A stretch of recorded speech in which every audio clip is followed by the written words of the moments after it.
श्रीमन्नारायण नारायण नारायण श्रीमन्नारायण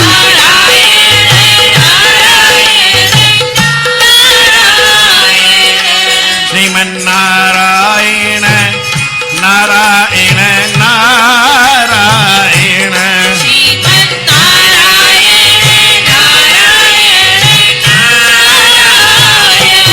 भजमन नारायण नारायण नारायण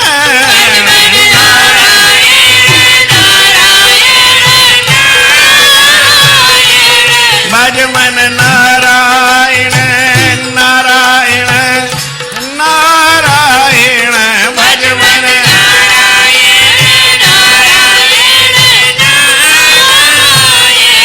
श्रीमन्नारायण नारायण नारायण श्रीमन्नारायण नारायण।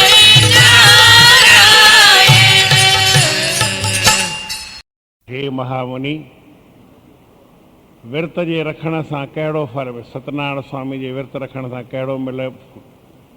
विर्त जे रखण सां कहिड़ो फल मिले थो, सो कृपा करे असांखे ॿुधायो, असांजी शंका दूर करियो।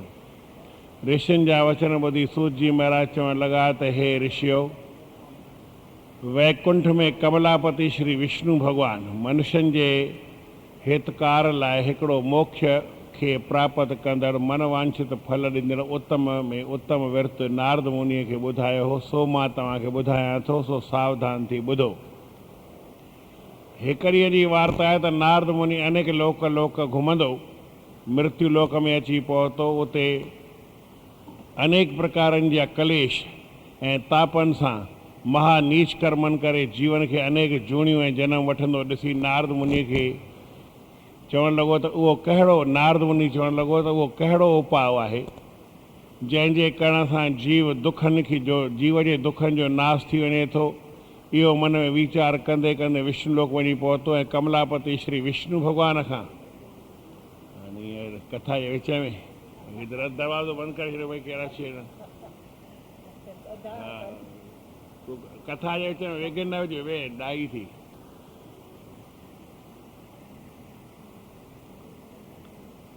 अहिड़ो को उहो कहिड़ो आहे विष्णु भॻवान जंहिंजो शुक्ल वर्ण आहे सभिनी खां वधीक व्यापक, उहो ई श्रेष्ठ आहे, जंहिंखे चार बाहूं, उनजी जिन में शंख चक्र गदा पद्म ऐं वनमाला संदसि गले में कहिड़ी न शोभा करे रही आहे, जो सभिनी जो स्वामी सत्यनारायण स्वामी आहे। अहिड़ो महाप्रभु उनखे ॾिसी नारद हथ जोड़े ऐं स्तुति करणु लॻो त हे परब्रह्म ज्योति स्वरूप सच्चिदानंद सर्वज्ञ सर्वव्यापक त्रिलोकीनाथ महाप्रभु जगत स्वामी, सभिनी प्राणनि खे उत्पन्न कंदड़, सभिनी प्राणनि जा ईश्वर, देवनि जा देव, ब्रह्मा महेश आदि जेके बि देवताउनि से सभु तव्हांजे अंत खे न पाए सघिया आहिनि। सो ही हे जगतपति, मां मूर्ख अज्ञानी ऐं मोह में तव्हांखे कीअं थो ॼाणी सघां, मूड़ तव्हांखे कीअं ॼाणी सघंदुसि। मुंहिंजो तव्हांखे वार वार नमस्कार आहे। नारद मुनि जी अहिड़ी स्तुति ॿुधी श्री विष्णु भॻवान चवणु लॻा त हे नारद, तो कहिड़े कार्य लाइ आयो आहीं ऐं जेका बि तुंहिंजे मन में इच्छा हुजे सा मूंखे ॿुधाए। नारद मुनि चवणु लॻो त हे त्रिलोकीनाथ, मृत्यु लोक में जेके बि जीवन से अनेक प्रकारनि जे कलेशनि ऐं महापापनि जे करे अनेक जुड़ियुनि में जन्म वठी महादुख ॾिसी रहिया आहिनि, सो हे नाथ, उन्हनि जा पाप कहिड़ीअ रीति नाश थींदा, उहो कहिड़ो सवले में सवलो उपाउ आहे, सो कृपा करे मूंखे ॿुधायो। श्री विष्णु भॻवान चवणु लॻो त हे पुत्र नारद, तो जीवन जे भले ऐं हितकार लाइ चङी ॻाल्हि पुछी आहे, जंहिंजे करण सां मनुष्यनि जा दुख दूर थियनि, सो तूं ॿुध। सत्यनारायण जे नाले हिकिड़ो महापवित्र विर्त आहे, जंहिंजो सुर्ग अथवा मृत्यु लोक में बि मिलणु दुर्लभ आहे, जंहिंजे रखण सां मनुष्य अनेक सुखनि खे पाए, पदार्थनि खे भोगे, अंत में मोक्ष गति पाए थो। भगवान जा इहे वचन ॿुधी करे नारद मुनि चवणु लॻो त हे स्वामी, उन विर्त जे रखण सां कहिड़ो फल मिले थो, संदसि रखण जी कहिड़ी विधि आहे, इहो विर्त कंहिं कंहिं रखियो आहे ऐं उनखे कहिड़ो फल मिलियो आहे, इहो विर्त कंहिं कॾहिं रखियो वञे थो, सो नाथ मूंखे कृपा करे सारो वृतांत विधीअ पूर्वक ॿुधायो। विष्णु भॻवानु चवणु लॻो त रिधी सिधी ॿुधी बल पराक्रम ऐं तेज वधाईंदड़, संतान ऐं लक्ष्मी जे वाधारो कंदड़, शरीर जी पीड़ाउनि ऐं दुखनि खे नाश कंदड़, मनवांछित फल ॾींदड़ इहो विर्त महापवित्र विर्त रखण वारो मनुष्य पूर्णमासी उमास एकादशी संक्रांति ऐं जंहिं ॾींहुं संदसि विर्त रखण जी इच्छा हुजे, शाम जे वक़्तु उन ॾींहुं विर्त रखी सघे थो। हिकु मोदक ठाहे 5.25 सेरनि जा या 1.25 सेर जो अथवा खंडु या गुड़ जो गिह, खंडु गुड़ गिह जो विझी करे मथां केवड़े जो फुड़ी विझेसि। जे कणक जो अटो न मिले त चांवरनि जो अटो विझे, पोइ पंहिंजे मिटनि माइटनि अज़ीज़नि ऐं पाड़े वारनि खे घुराए शक्ति पूर्वक देवताउनि जो आह्वान करे, देवताउनि जे अॻियां फलनि फूलनि जो प्रसाद रखी भोग विधी करे कथा समाप्त थियण खां पोइ कथे आरती करे कथा कंदड़ जी शेवा करे, कथा समाप्त थियण खां पोइ सभिनी खे प्रसाद विराए ॾे। तंहिंखां पोइ हर को कथा ॿुधंदड़ श्री सत्यनारायण स्वामीअ खे पंहिंजे चरणनि में ध्यानु धरींदो घर वञे, ब्राह्मण या कुंवारी कन्या जे भोजन खे भोजन कराए ॾखिणा ॾेई विर्त रखंदड़ राति जो चंद्रमा खे कचे खीर जो थोरो पाणी मिलाए अर्घु ॾेई पंहिंजे मुख में प्रसादरो विझी ऐं पोइ भोजन करे विर्त छोड़े। इहा विर्त जी विधि आहे। श्री श्री स्कंद पुराण जे रेवा खंड में श्री सत्यनारायण स्वामी जे कथा जो ही पहिरियों अध्याय समाप्त थियो। बोल सत्यनारायण स्वामीअ की जय। श्रीमन्नारायण नारायण नारायण श्रीमन्नारायण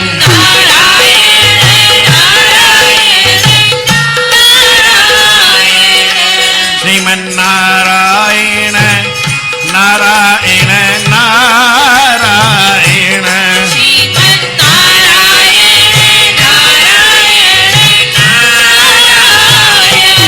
भजमन नारायण नारायण नारायण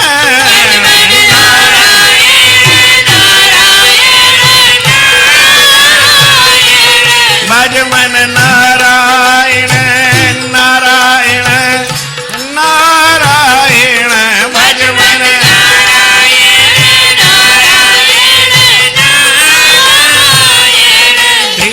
श्रीमन्नारायण नारायण नारायण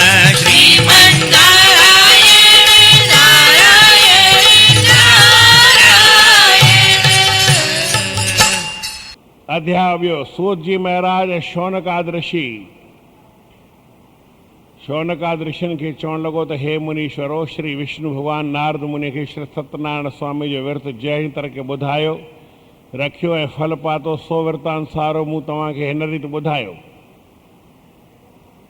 काशीपुरीअ में शतानंद नाले हिकु ब्राह्मण रहंदो हो जो निर्धन महादुखी कंगाल ऐं सुञो हूंदो हो। बुख में उञ में व्याकुल कर रोज़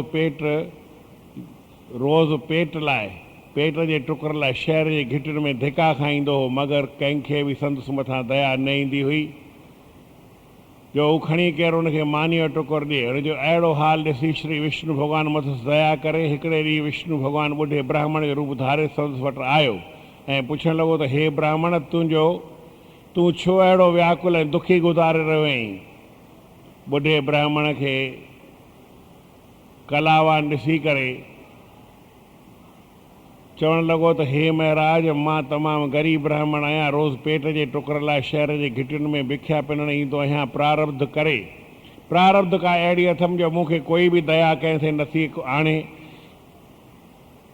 जीअं तीअं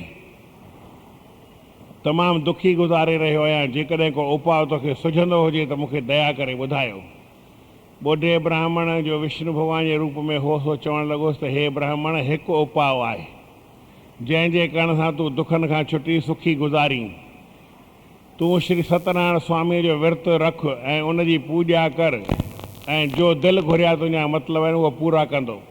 शतानंद ॿुढे ब्राह्मण जी इहा ॻाल्हि ॿुधी चवणु लॻो त उहो सत्यनारायण स्वामी केरु आहे जंहिंजे पूॼा ऐं विर्तु रखण सां मां हिन दुखनि खां लंघे पार पहुंदुसि। ॿुढे ब्राह्मण श्री सत्यनारायण स्वामी जी महिमा हिन रीति वर्णन कई त उहो श्री सत्यनारायण स्वामी उहो आहे जो अंतर्यामी आहे, हर हंधि हाज़िरा हज़ूर आहे, मनोकामना पूरी कंदड़ अविनाशी साक्षात परमात्मा पार ब्रह्म ऐं सभिनी जे कष्टनि खे निवृत्त करण वारो आहे।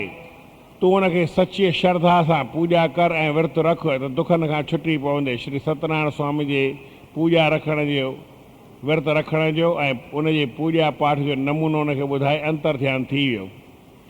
शतानंद ब्राह्मण घर अची सॼी ॻाल्हि पंहिंजी स्त्री सां कई। उन मन में निश्चय कयो त हाणे सुभाणे कीअं बि करे ज़रूरत विर्तु रखंदुसि। सॼी राति निंड बि कान आयसि।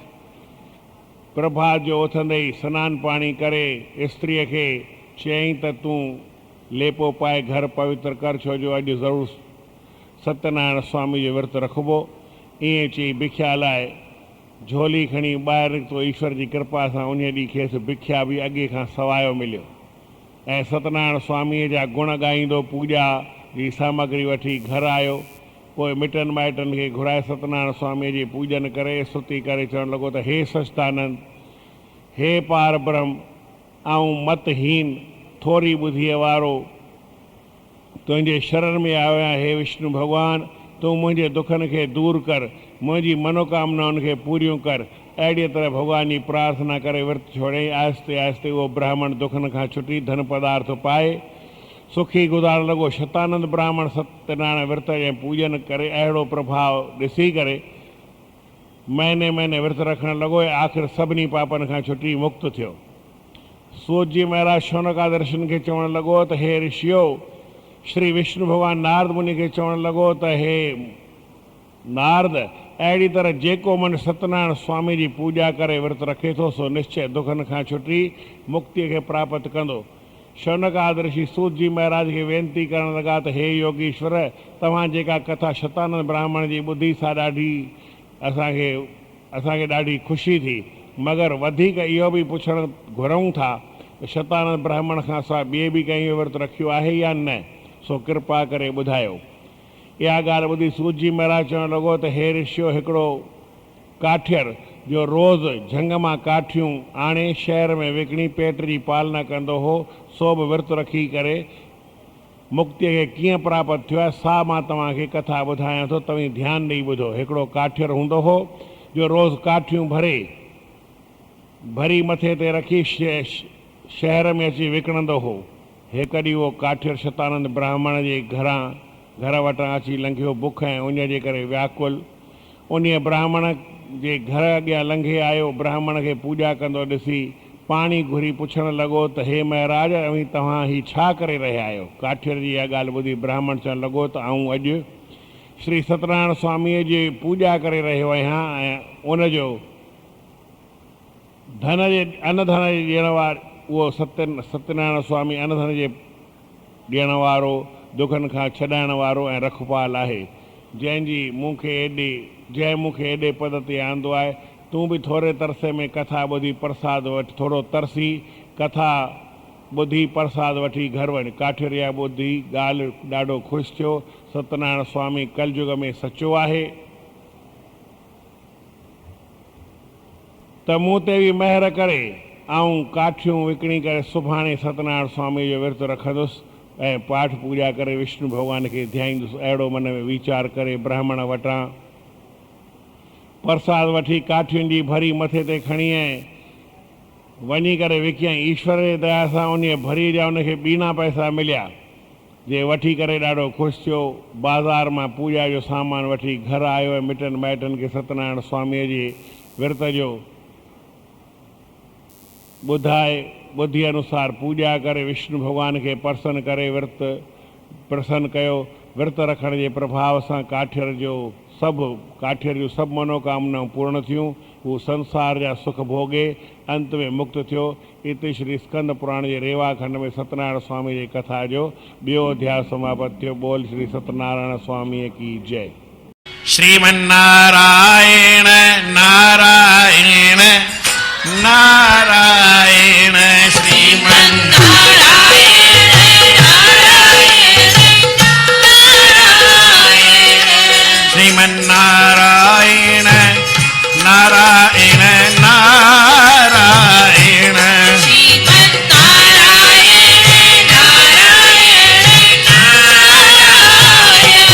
भजमन नारायण नारायण नारायण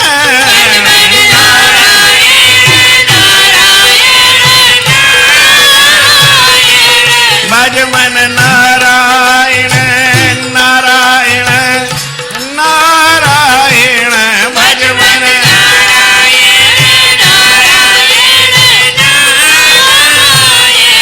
श्रीमन्नारायण नारायण नारायण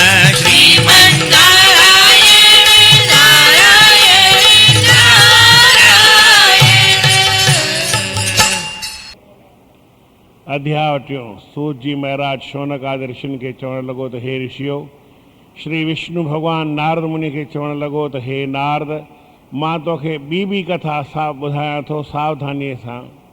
साधूअ नाले वैश्य जी ॿुधायां थो, जंहिंजे विर्त जी बास बासी औलाद वरितो पर विर्त कोन रखियईं, जंहिं करे घणा दुख ॾिसणा पियसि ऐं आख़िर में विर्त रखी सुखी थियो।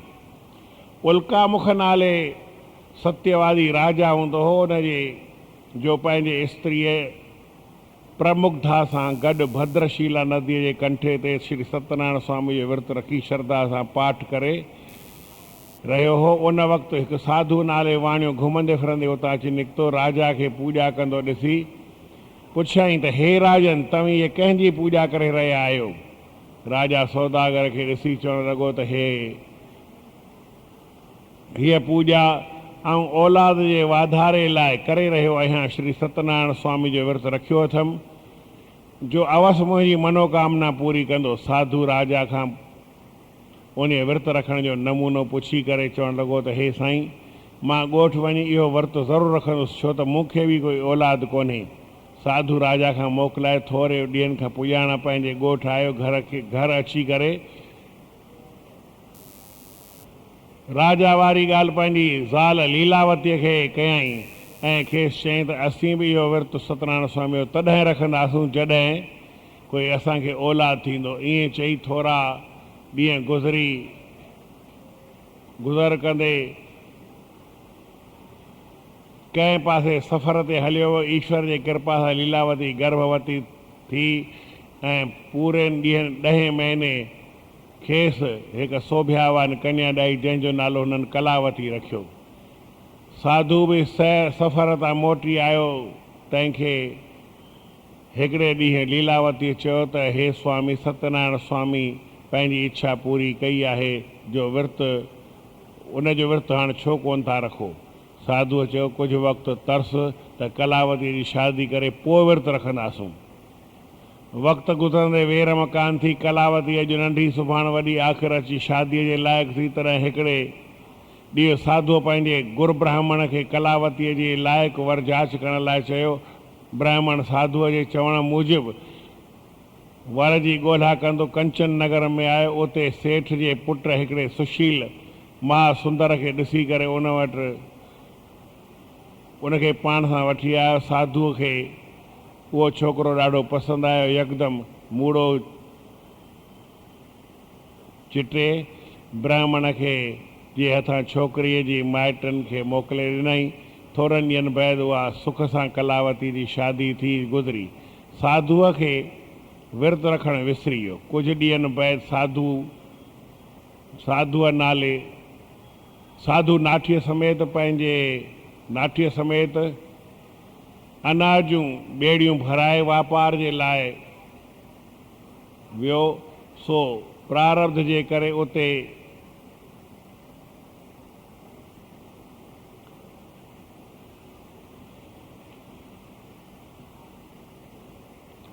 ॿिए प्रदेश में वञी करे वञण जी तयारी कई। जॾहिं साधु नाठीअ समेत रतनपुर सार नाले नगर में अची पहुतो, तॾहिं राजा चंद्रकेतुअ जे महलात मां जा माल चोरी करे उहो चोरीअ जो माल उते फिटो करे भॼी विया, जिते साधु ऐं संदसि नाठी टिकियल हुआ। चोरीअ जी ख़बर ॿुधी वई। ॿुधंदे ई राजा चोरनि जे पुठियां सिपाही मोकिलिया। सिपाही ॻोल्हींदे आख़िर उते अची पहुता, जिते साधु ऐं संदसि नाठी उन वटि अची पहुता। साधुअ जे भरिसां के शयूं पियल सुञातऊं। वधीक शक जाॻण ते झाड़ू वठी ॿिन्ही खे हथ कड़ियूं हणी अची राजा जे दरबार में पेश कयूं। राजा बिना कंहिं पुछा ॻाछा जे ॿिन्ही खे जेल में मोकिलियो। हिननि घणो ई पुकारियो त असीं बेॾोही आहियूं, पर श्री सत्यनारायण स्वामीअ जे नाराज़ थियण करे राजा हिननि जी हिक बि ॻाल्हि न ॿुधी। पाण जेको धन माल संदन वठो सो फुड़े पाण वटि रखी छॾियो। होॾां साधुअ जे ॻोठ में जॾहिं हिकु ॾींहुं संदसि घर में चोर घिरी आया त जेको बि धन माल संदन पियो सो सभु चोर खणी चोरी करे विया। माउ ऐं धीअ ॾाढो दुखी गुज़ारण लॻियूं। हितां हुतां टुकुर पिनी करे गुज़रान कंदियूं हुयूं। हिकिड़े ॾींहुं कंहिं ब्राह्मण जे घर वयूं। उहो ब्राह्मण श्री सत्यनारायण स्वामी जो विर्त रखी पूॼा करे रहियो। उते वेही कथा ॿुधऊं, जेको प्रसाद मिलियो सो खाधऊं। लीलावंती धीअ खे चयो त तुंहिंजी ॼाए जी श्री सत्यनारायण स्वामी जी सुखा पिण रहियल आहे।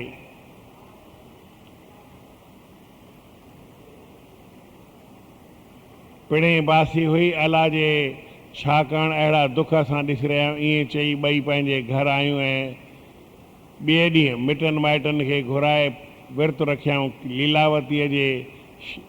लीलावंतीअ श्री सत्यनारायण स्वामीअ खे हथ जोड़े भुल बख़्शाई प्रार्थना करण लॻी त हे सच्चिदानंद, अनाथनि जा नाथ, पार ब्रह्म, तूं असां ते दया कर। मुंहिंजे पतीअ जो जेको ॾोहो आहे सो तूं बख़्श, जीअं हू नाठीअ समेत सुख सां खटी छुटी घर अचनि। सत्यनारायण स्वामी लीलावतीअ जी अहिड़ी प्रार्थना ॿुधी ख़ुशि थियो। राजा चंद्रकेतुअ खे सुपने में चई त राजा, ही जेके सेठियूं ॿ तो चोरीअ जे समय तहमत में जेल में विधा आहिनि से बेॾोही आहिनि। तूं ॿिन्ही खे घुराए संदन माल ॾेई रवानो करे छॾ, न त खता खाईंदे। सुबुह थींदे ई राजा सुपने वारी ॻाल्हि वज़ीर खे ॿुधाई ऐं ॿिन्ही ॼणनि खे जेल मां घुराए माल जेको संदन हो तंहिंखां बीणो ॾेई चवणु लॻो त तव्हां खे जेको ही तोखे भोगणो पियो आहे सो प्रारब्ध जे करे भोगणो पियो आहे। हाणे तव्हीं ॿई आज़ादु आहियो, भली पंहिंजे ॻोठ वञो। हू ॿई ॼणा ख़ुशि थींदा।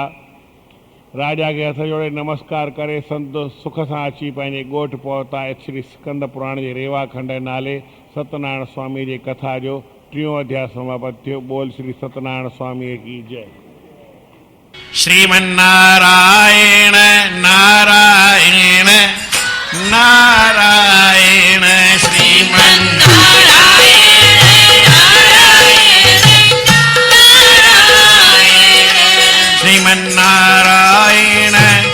नारायण नारायण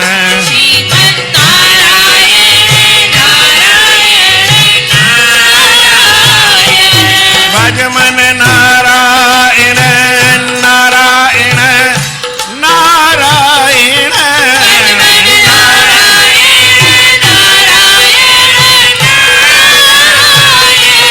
भजमन नारायण नारायण नारायण भजमन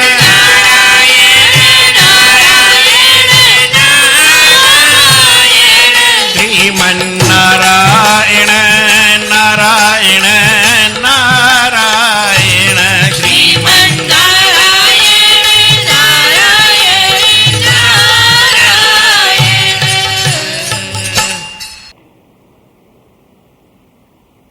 सूत जी महाराज ऐं शौनक आदि ऋषियुनि खे चवणु लॻो त हे ऋषियो, श्री विष्णु भॻवानु नारद मुनि खे चवणु लॻो त हे नारद, उहे ॿई ॼणा सहुरो ऐं नाठी देश देश घुमंदा, वापार जो बि नाणो कमाईंदा। पंहिंजे ॻोठ में आई जॾहिं ॻोठ जे वेझो पहुता तॾहिं श्री विष्णु भॻवानु हिननि जी आज़माइश वठण लाइ दंडी स्वामी सन्यासीअ जो रूप धारण करे ॿेड़ीअ वटि अची करे पुछणु लॻो त हे सौदागर तव्हांजे ॿेड़ीअ में छा पियल आहे। उन्हनि मां मूंखे बि कुझु दान ॾींदाओ। सौदागर धन जे अंध विछां चवणु लॻो त हे ब्राह्मण, असांजे ॿेड़े में कुझु बि कोन्हे, कख ऐं पन पियल आहिनि, सो तूं शायदि असांखे फुरण आयो आहीं, हाणे हितां हलियो वञ। दंडीरू विष्णु भॻवानु स्वामी हुई अहिड़ी मगरूरी ऐं निठरता ॾिसी चयो त तुंहिंजो चवणु सभु सच आहे। हिन ॿेड़ीअ में कखनि ऐं पननि खां साॻियो कुझु बि न हूंदो। ईअं चई सन्यासी हलियो वियो।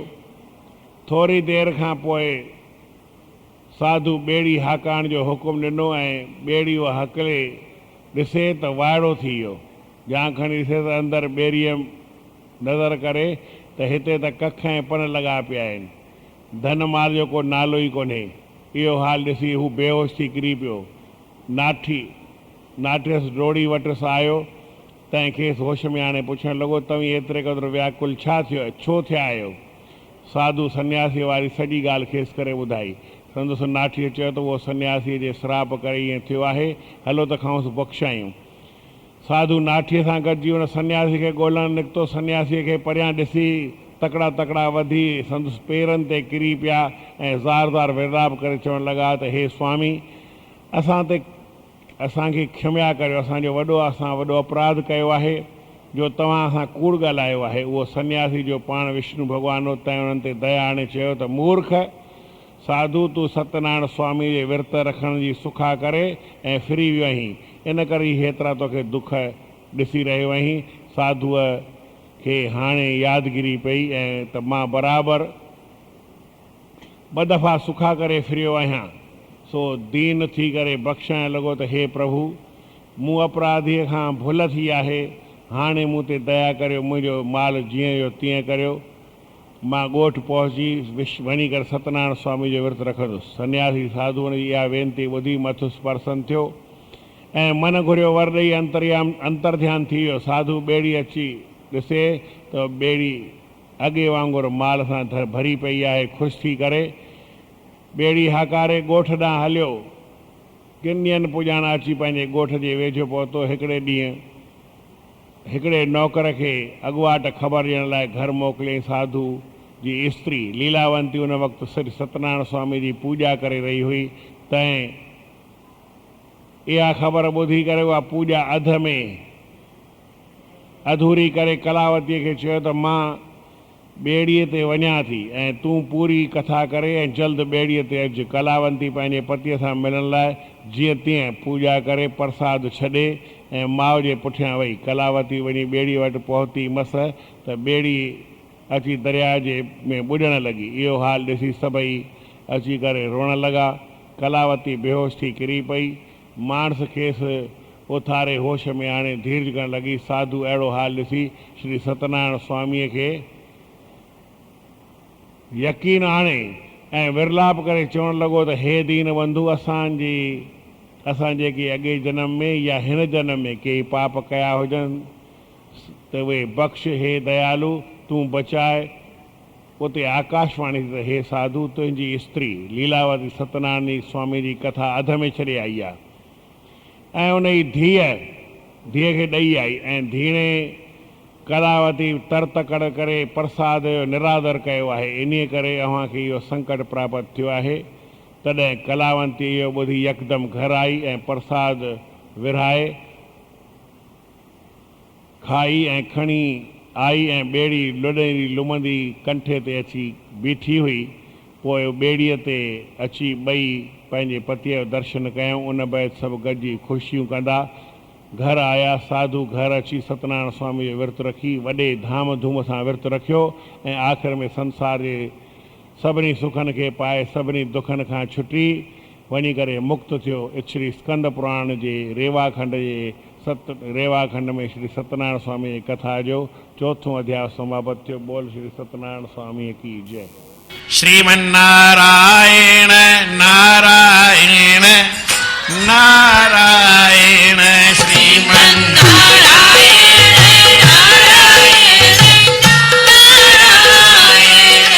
श्रीमन्नारायण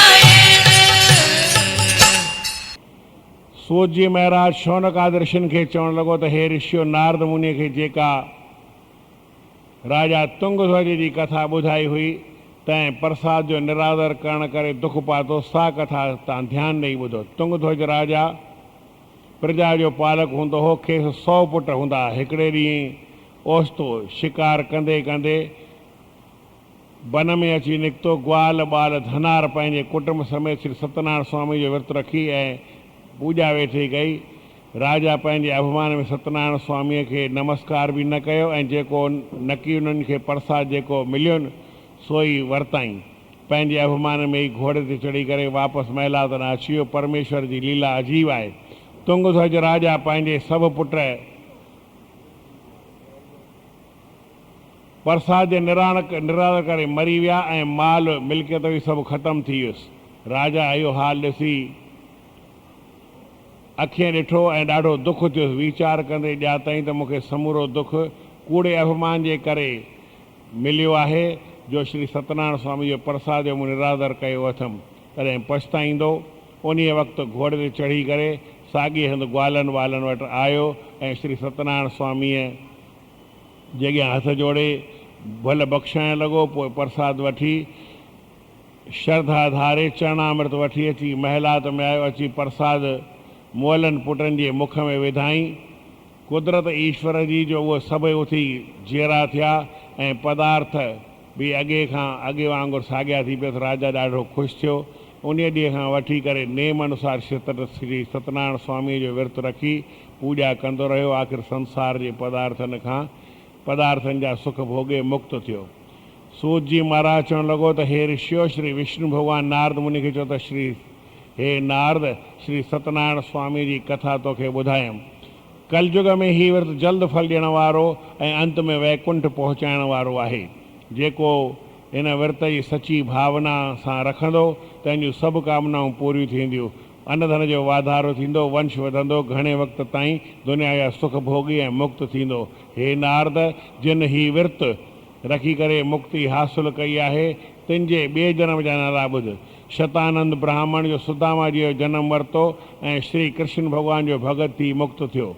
काठियर गुह राज जो जनम वरितो ऐं भीलन जो राजा थी करे श्री रामचंद्र जो भजन करे मुक्त थियो। उल्कामुख राजा दशरथ जो जनम वरितो ऐं रघुनाथ जो ध्यानु करे मुक्त थियो। साधु नाले वाणियो मोर्ध जे नाले राजा जो जनम वरितो ऐं पंहिंजे हथनि सां पुट जो अधु शरीर चीरे श्री कृष्ण भॻवान खे अर्पण करे मुक्त थियो। तुंगध्वज राजा स्वयंभू मनु राजा जो जनम वठी करे धर्मपूर्वक राज हलाए मुक्त थियो। जेके मनुष्य सत्यनारायण स्वामी जी कथा जो पाठ ऐं पूॼन ऐं विधि करे विर्त रखी करे या विर्त रखे थो या ॿुधे थो सो संसार जे बंधन खां छुटी मोक्ष गति खे प्राप्त थिए थो। इत श्री स्कंद पुराण जे रेवाखंड में श्री सत्यनारायण स्वामीअ जे कथा जो 5 अध्याय पूरो थियो। बोल श्री कृष्णचंद्र भगवान सत्यनारायण स्वामीअ की जय। श्रीमन्नारायण नारायण नारायण श्रीमन्नारायण